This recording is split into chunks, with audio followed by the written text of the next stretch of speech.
Hola, ¿cómo están? Bienvenidos a esta nueva edición de Semana en la Cámara. Hoy vamos a revisar el trabajo legislativo de los días 4 al 6 de octubre.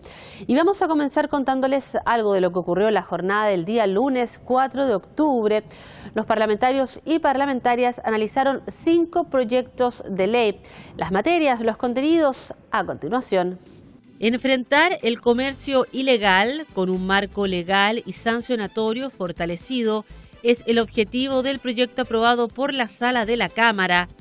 Conforme a los acuerdos de una comisión mixta, el texto describe los delitos a los cuales les será aplicada esta ley, mencionando entre ellos los relativos a la propiedad intelectual, la comercialización o alquiler de copias de obra protegidas con derecho de autor, los abusos de publicidad y la adquisición de especies hurtadas o robadas, así como el transporte, venta, transformación o comercialización de dichos artículos. Además, fija sanciones especiales a quienes se asocian para cometer uno de los delitos aplicados y define procedimientos especiales de investigación.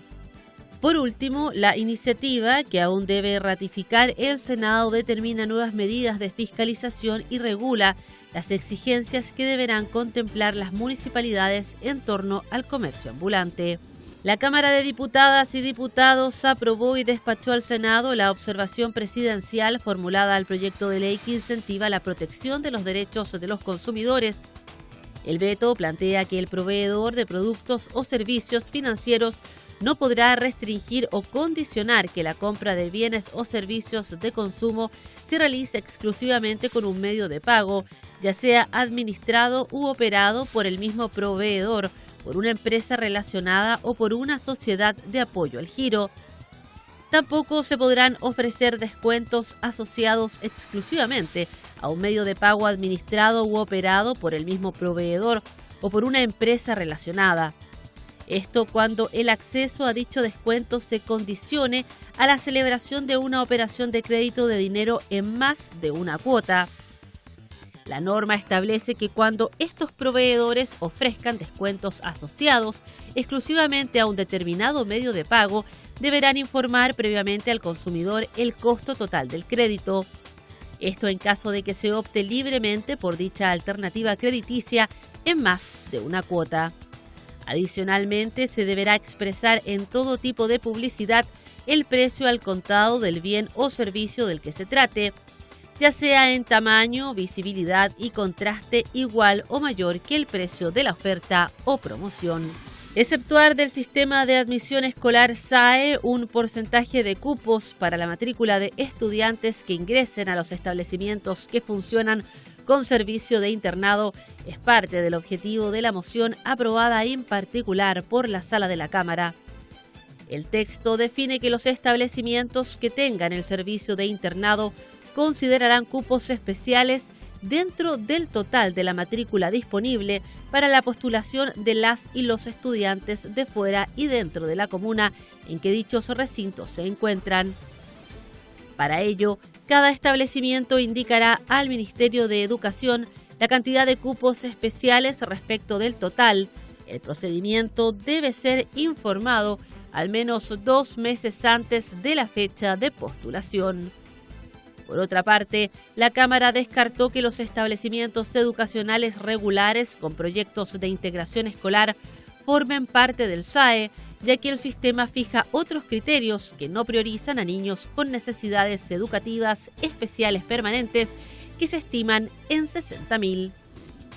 La Sala de la Cámara aprobó con 131 votos a favor y una abstención el proyecto que hace más rápido y expeditos los procesos de adopción de menores en situación de vulnerabilidad.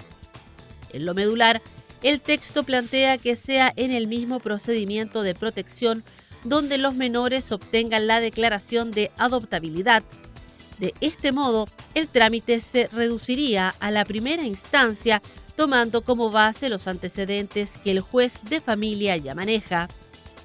Adicionalmente, restringe la participación de la familia hasta el 3er grado de parentesco en dicho proceso. Esto porque la ley vigente no establece criterios claros para definir los casos en que el juez debe privilegiar la relación de la familia sanguínea. Consagrar un efectivo pago de las indemnizaciones por años de servicios a los familiares de trabajadores fallecidos en accidentes del trabajo o de trayecto es el propósito del proyecto aprobado y despachado al Senado por la Sala de la Cámara. La norma da cuenta que el Código del Trabajo trata de igual manera los casos de trabajadores fallecidos por muerte natural que aquellos derivados de accidentes laborales o de trayecto. Tampoco distingue las causas a las cuales se atribuye dicha muerte. En concreto, el proyecto aprobado especifica, entre otros puntos, que el empleador deberá pagar una prestación equivalente a la indemnización por años de servicio que le hubiera correspondido al trabajador al aplicarse diversas disposiciones del Código del Trabajo. En dicho marco, incluye las normas de despidos por necesidades de la empresa que indemnizan por años de servicio y otras relativas a indemnizaciones por término de relación laboral. El beneficio recaerá en los familiares de los trabajadores fallecidos en accidentes del trabajo o de trayecto. Para esto se aplicará el orden de precedencia establecido, es decir, cónyuge o conviviente civil, hijos y finalmente los padres del fallecido. Avanzamos al trabajo el día martes 5 de octubre, jornada en la que la Cámara de Diputadas y Diputados despachó al Ejecutivo el proyecto que crea el Registro Nacional de Deudores de Alimentos. Al Ejecutivo, para su promulgación como ley de la República, se remitió el proyecto que establece un nuevo marco legal para el pago efectivo de las pensiones de alimentos, creando el Registro Nacional de Deudores de Pensiones de Alimentos, que dará cuenta de las personas obligadas al pago de una pensión de alimentos provisorios o definitivos, fijados o aprobados por resolución judicial y que adeuden total o parcialmente al menos 3 mensualidades consecutivas de alimentos o 5 discontinuas. Además, la iniciativa define procedimientos nuevos en pos de garantizar el pago de la deuda alimenticia atendiendo el bien superior de niños, niñas y adolescentes.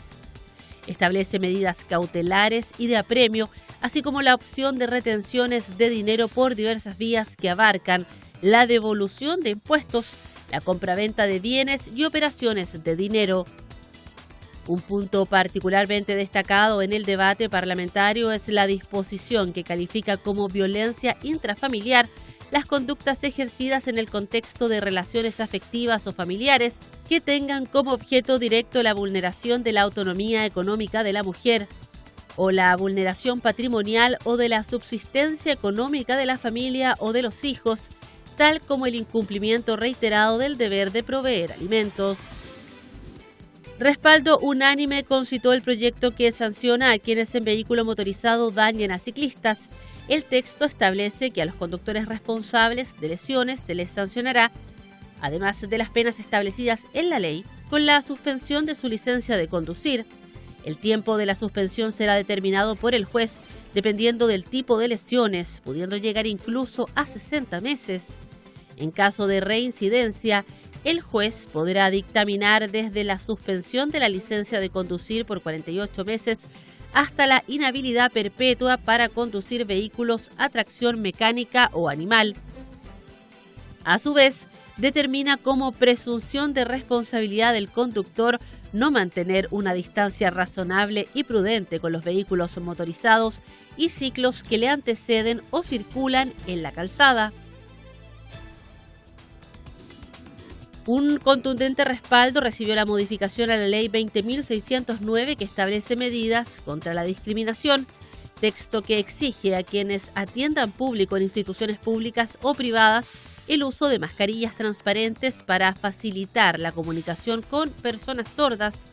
El proyecto, que ahora pasa al Senado a segundo trámite, basa esta exigencia en el marco de un estado de excepción constitucional, es decir, cuando la población deba usar elementos que impidan la transmisión de enfermedades. En esos casos, quienes atiendan público en las mencionadas instituciones deberán emplear elementos de protección transparentes, al menos en la zona de la boca, para permitir la lectura de los labios por parte de la población sorda. Llegamos hasta la sesión de trabajo del día miércoles 6 de octubre, en la que, entre otros puntos, la sala abordó el proyecto de ley que tiene que ver con la cesión de pasajes aéreos y el derecho a retracto. Ampliar la cantidad de patentes accesorias de salones de música en vivo y autorizar a los titulares de hoteles y sus anexos para desarrollar espectáculos artísticos sin necesidad de una patente adicional es el objetivo del proyecto aprobado y despachado por la Cámara al Senado. El mensaje dispone que hoteles y anexos de hotel podrán realizar espectáculos artísticos de música en vivo, danza, shows de humor, muestras culturales y en general toda clase de espectáculos de dicha naturaleza sin necesidad de una patente adicional. Se entenderá como anexo de hotel a la dependencia que posee una continuidad material o funcional con el hotel.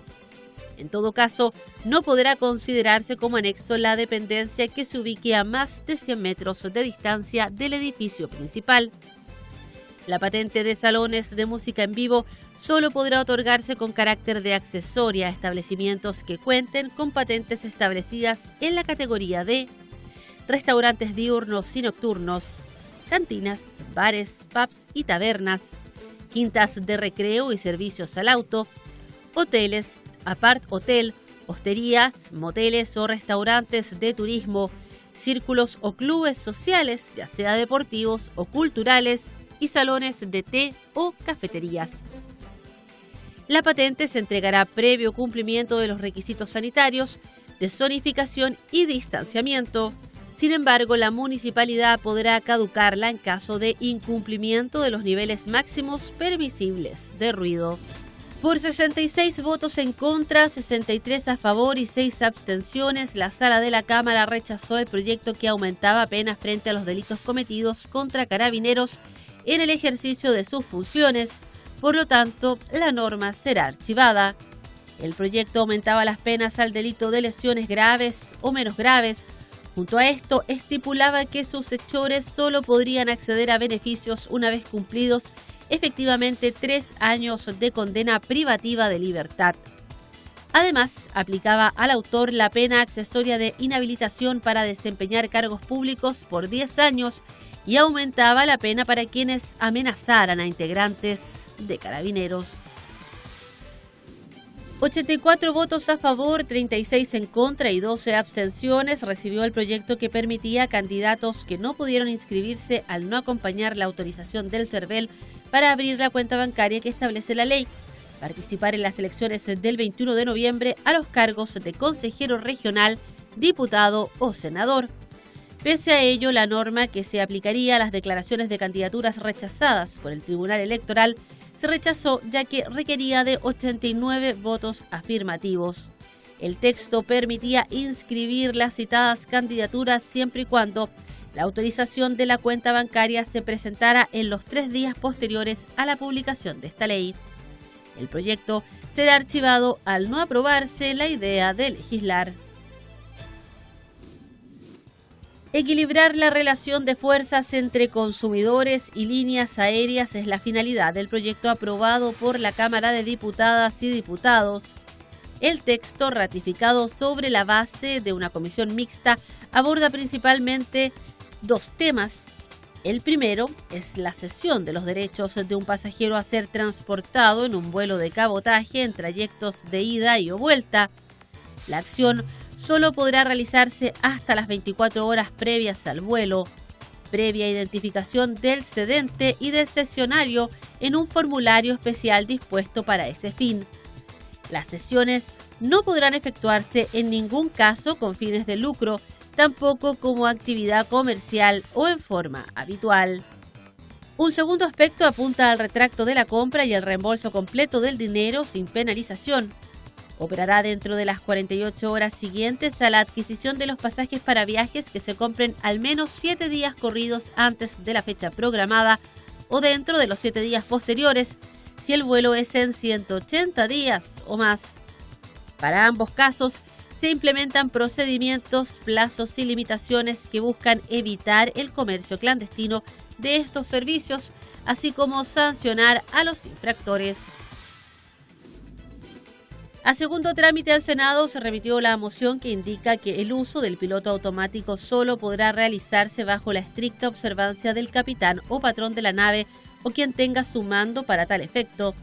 Toda nave a la que le sean aplicables estas disposiciones y que cuente con piloto automático deberá disponer de una cámara de vigilancia y un sistema de grabación. Dicho sistema registrará que la persona responsable de la conducción preste la debida atención a las condiciones externas de la nave. La autoridad marítima establecerá las normas técnicas que deberá cumplir dicho sistema de vigilancia. Se considerarán accidentes y se deberá instruir una investigación sumaria por parte de la autoridad marítima si el paso de una nave destruye artes y aparejos de pesca, aun cuando no ocurra abordaje entre las embarcaciones. Y durante la tarde del día 6 de octubre se desarrolló una sesión especial acá en la Cámara de Diputadas y Diputados con el fin de analizar la crisis migratoria. Analizar las causas del aumento explosivo de la inmigración ilegal y el tráfico de migrantes en el país, considerando particularmente la actual crisis que se vive en la ciudad de Iquique, fue el objeto de una sesión especial realizada por la Cámara. Con la presencia del ministro del Interior, Rodrigo Delgado, las y los parlamentarios debatieron también sobre las eventuales respuestas del Estado de Chile frente a esta grave situación humanitaria. En primer término intervino el diputado UDI por la región de Tarapacá, Renzo Trisotti, quien señaló que el Estado frente al tema ha actuado de manera centralista, reactiva e ineficiente. Luego hizo uso de la palabra el diputado PC por la misma región, Rubén Moraga, quien afirmó que lo que corresponde es relevar el compromiso con los derechos humanos. En representación del Ejecutivo, el titular del Interior, Rodrigo Delgado, señaló que la materia debe abordarse desde una mirada integral, ya que es un tema país que requiere de un trabajo mancomunado. Al término de la jornada, se aprobaron 2 resoluciones que solicitan al presidente de la República adoptar medidas para garantizar el respeto a los derechos humanos, la seguridad humana, pública y sanitaria, así como también la adhesión y firma del Estado de Chile al Pacto Mundial para la Migración Segura, Ordenada y Regular. También durante esta sesión se aprobó por 66 votos a favor, 40 en contra y una abstención la solicitud de interpelar al ministro del Interior, Rodrigo Delgado. El objetivo es formularle una serie de preguntas relativas a la crisis migratoria y humanitaria que se vive en el norte de Chile. La interpelación se efectuará el lunes 25 de octubre a partir de las 17 horas. Y con el análisis de la crisis migratoria en el norte del país, comenzamos a despedir esta edición de Semana en la Cámara, en la que conociste el trabajo legislativo de los días 4 al 6 de octubre, en esta intensa semana de trabajo parlamentario. Nosotros, como siempre, nos despedimos y les agradecemos la gentileza de acompañarnos cada semana a conocer las materias que se debaten aquí en la Cámara. Agradecemos la sintonía y, como siempre, nos encontramos en una nueva edición de Semana en la Cámara.